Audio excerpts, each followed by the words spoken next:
সর্পিল গতিপথের খরস্রোতা ডাইকি নদীর জলে যেন আকাশের নীল ক্যানভাস মিশে গেছে। শিলং মালভূমির হৃদয় থেকে ছুটে এসে স্বচ্ছ স্রোতে ভেসে বেড়ানো পাহাড়ি শৈলরাশি বা সুবিশাল গণ্ডশিলাগুলো যেন কালজয়ী প্রাচীন কোনো ভাষার কানে কানে বলছে প্রকৃতির রহস্যময় ইতিহাস। নদীর বাঁকে বাঁকে যেন সুর বাঁধা এক প্রকৃতির অপূর্ব সিম্ফনি। ওপারে মেঘালয়ের সবুজ গহীন, এপারে জাফলংয়ের শ্যামলীলা। প্রকৃতি যেন একই সাথে আপন ও আড়াল করেছে দু দেশের বন্ধুত্ব ও বৈরতা। প্রকৃতির এই অপরূপ সৌন্দর্য অবলোকন করতে হলে আপনাকে অবশ্যই ইন্ডিয়ার পাশে অথবা বাংলাদেশের এপাশ থেকে দেখতে হবে।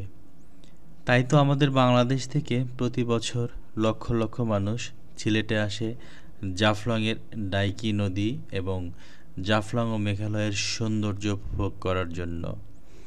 পাহাড় পর্বতে ছাওয়া মেঘালয় এবং নদীনালাতে বিস্তৃত জাফলং সত্যিই মনোমুগ্ধকর এক পরিবেশ সৃষ্টি করবে।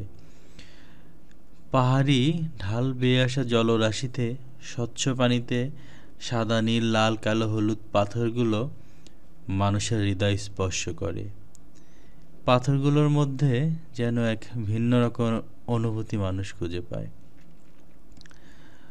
পাহাড়ি নদী থেকে বেয়ে আসা শীতল জলে পা ভিজিয়ে মনের আনন্দে মানুষ কাটিয়ে দিতে পারে ঘন্টার পর ঘন্টা সময়।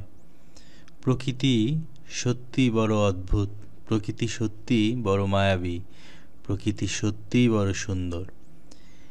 এই প্রকৃতিতে আমরা যখন ঘুরতে যাই, ভ্রমণ পিপাসু মানুষগুলোর কাছে একটা দাবি, সেটা হলো আপনারা কখনোই যে জায়গায় ঘুরতে যাবেন সেই জায়গাটার পরিবেশটাকে নষ্ট করবেন না। আপনারা চিপসের প্যাকেট, বাচ্চাদের প্যাম্পার্স অথবা পানির বোতল এদিকে সেদিকে ছুঁড়ে ফেলবেন না। এতে করে সুন্দর এই প্রকৃতি অনেক বেশি করে ক্ষতিগ্রস্ত হয়। প্রকৃতি সৃষ্টিকর্তার দান। পৃথিবীকে ভালো রাখার জন্য এই জলরাশি, এই সবুজের মেলা, এই পাহাড় পর্বত সত্যি ভীষণ দরকার। তাই আমাদেরও দরকার এই জিনিসগুলোর সুন্দর সংরক্ষণ। ভ্রমণ পিপাসী সকল মানুষদের জন্য রইল আমার শুভকামনা। আপনারা সবাই ভালো থাকবেন। আসসালামু আলাইকুম।